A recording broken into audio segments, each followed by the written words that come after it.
නමෝ බුද්ධාය පින්වත් දරුවනේ සිල් රකින්න ආස කරන දරුවෙක් අපෙන් ප්‍රශ්නයක් විමසුවා. සිල් කැඩුනොත් මොකද කරන්නේ? පින්වත් දරුවනේ අපේ මහා කරුණික බුදුරජාණන් වහන්සේ සීලය ගැන දේශනා කරනකොට වදාළේ සමාදාය සික්ඛති සික්ඛාපදේසු. සිල්පද සමාදන් වෙලා හික්මෙනවා කියලායි. හික්මෙනවා කියලා කියන්නේ පුහුණු වෙනවා. එතකොට සීලය කියලා කියන්නේ අපි පුහුණු වෙන දෙයක්. අපේ කය රැකගන්න පුහුණු වෙනවා. වචනේ සීලය තුර රැකගන්න පුහුණු වෙනවා. පුහුණු වෙන කෙනෙකුට වරදින්න පුළුවන්. ඒ නිසා සිල්පද කැඩෙනවා කියන එක කෙනෙකුගේ අතින් සිද්ධ වෙන්න පුළුවන් දෙයක්.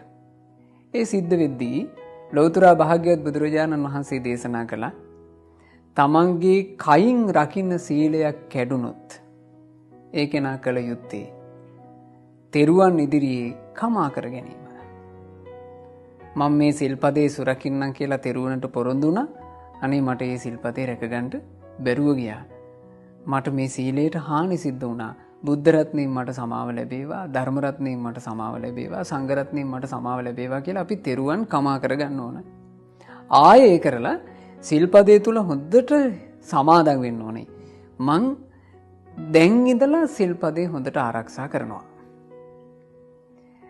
ඒ වගේමයි දරුවනේ තමන්ගේ වචනයෙන් රකින්න ඕන සිල්පදයක් කැඩුනත් අපට කරන්න තියෙන්නේ තෙරුවන් කමා කරලා සමාව අරගෙන ආයමත් වතාවක් ඒ සීලයේ සමාදන් වෙලා සිල් රකින්න එක.